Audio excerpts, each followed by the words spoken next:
All right, y'all, I am excited. Yes, WWDC 18 happened today. And of course, I'm here to deliver my thoughts, opinions, and recap of what was unveiled.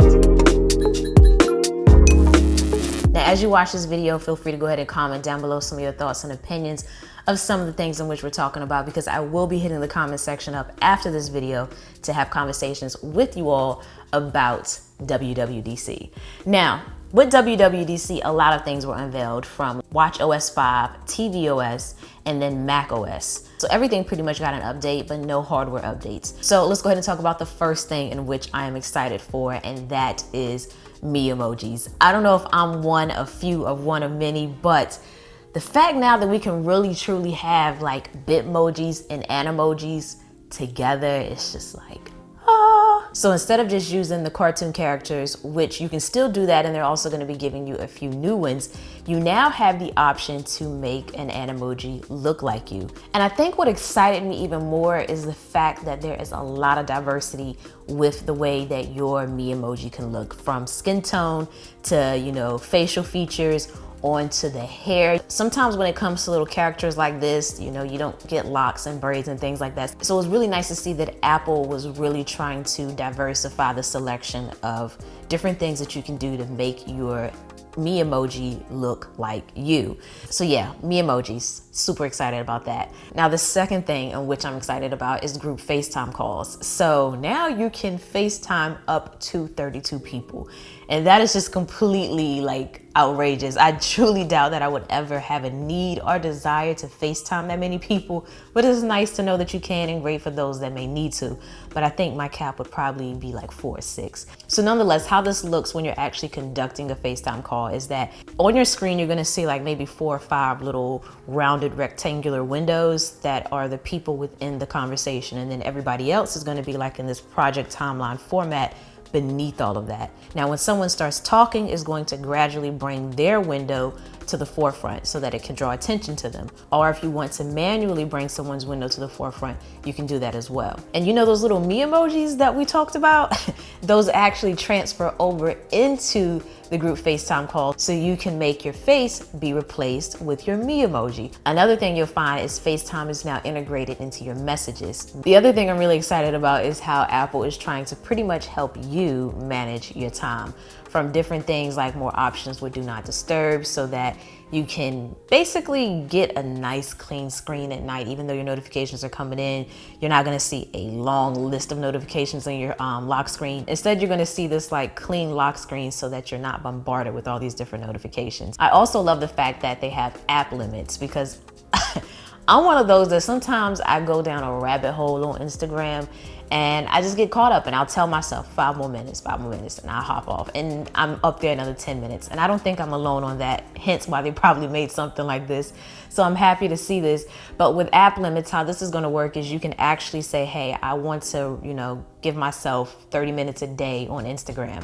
And as you wind down on that 30 minutes, it's gonna tell you, by giving you like a little reminder to let you know that, hey, you got 1 minute left before you reach your limit for Instagram for the day. And then once that limit is reached, it's actually gonna take up your entire screen with an alert that says you've reached your limit, it's time to move on, to kind of get you to actually disengage with what you're doing. Now, the fourth thing that I'm really looking forward to, and I think I've heard a lot of Android users drag iPhone users for, is now we actually have the option to have grouped notifications. So yes, now you have the option for a cleaner lock screen where your notifications come in. They're now going to be grouped nice and tidy on your lock screen, and then you can just force press it to look at all of the individual notifications for that particular app. And something else you can do now is instant tune notifications. So when you get a notification on your phone, if it's something that you want to go ahead and manage and say, hey, I don't want this notification anymore, you no longer have to unlock your phone, go to your settings, go to notifications, and find the app and do all of that. You can now force press on it from your lock screen and customize the way you want those notifications for that particular app. And the last thing that I'm personally excited about is shortcuts. So with iOS 12, we're gonna find a new app on our phone called Shortcuts. And this is gonna allow you to kind of take Siri to that next level. So something that I loved with Bixby is the fact that you could create custom commands, so that you would basically go in, set a series of steps, and when you say that one command, all of those steps happen. And it just blew my mind. So I am thrilled to see this now on iOS. So example, I could call up Siri and I could say photo time, and Siri would know to basically open up my, oh God, my Siri's going off.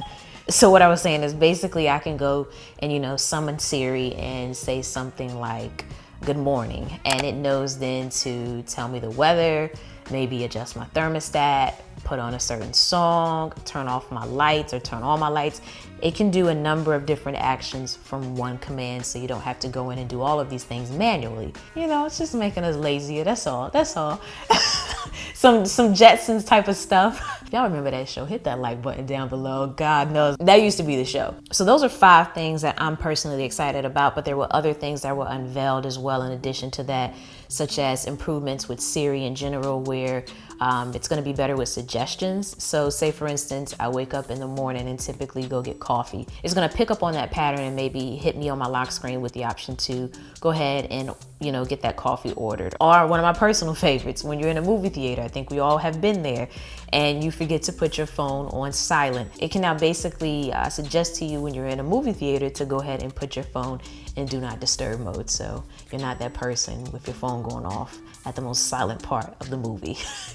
Photos is also improved, so now you have a deeper search integration in there as well. So you can do like a multi-word search. Instead of just searching for one word, you can type in, you know, 2 words to kind of narrow down your search a little bit more, like mall and then maybe family. So it searches for any photos of your family at the mall. You also have a For You tab, so that's gonna give you like suggestions in reference to different effects that you can apply to your photos. Or even say for instance, you went to, you know, a concert with friends and you took some photos and videos. And of course, if you have registered the faces in those photos, it'll be able to detect those faces and then suggest to you to send the photos and videos of those people to those people. You also have fun effects now built into your camera app. So say for instance, when I take a photo, instead of just adding a filter, I can now add stickers to the photo. I can use the me emojis that I mentioned earlier. So you can do a little bit more natively without having to get another app to do so, to do those types of things. You're also going to notice improvements with AR. So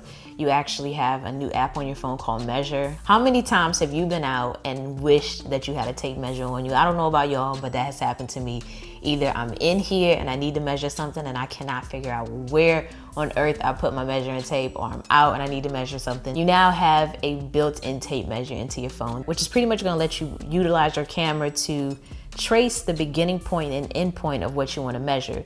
And if it's something like a picture, it can actually just go ahead and auto detect the dimensions of the picture, so to speak. And then there's also multi-user AR. So instead of you just having your device with AR, I could actually have a friend over here that's playing a game with me and we're both utilizing AR at the same time. So we kind of have this like virtual world that's not really in front of us, but it looks and feels like it's in front of us because it's on the screens of our devices. And Lego actually came out and did a demo of this and how it could look in terms of having like a virtual world. So they pretty much put this like little Lego building in front of them, which then expanded into other buildings, and then they took the characters out and their characters were navigating along this interactive world. So I've never really been a big Lego fan, but that right there kind of had me like, you know, I might have to check that out. It just looked fun. So if they can make Legos look that fun, I can only imagine what other games might come out that, you know, appeal to me as well. So yeah, don't judge me. Voice memos is also coming to iPad. CarPlay now also supports third-party navigation apps, and students can now actually add their ID cards into their wallet app, and some other improvements that I'm gonna link that article down below for you so that you can go check it out on your own. But yeah, iOS 12 looks pretty good. I'm excited to see it in person, and I may just check out the beta so I can give you all some thoughts and opinions of an in-hand experience versus a keynote recap, so to speak. So yeah, but of course I'm interested to know if you had to pick the one thing that you are the most excited about, what would it be from WWDC? And if it's not anything to do with an iPhone and something else, go ahead and still drop it down below. I'm interested to know, and I will see you down below in that comment section. Don't forget to give the video a thumbs up if you enjoyed it, and if you want some more content, you know that subscribe button is down there for you as well. So as always, thanks for taking the time out to let me tech you out.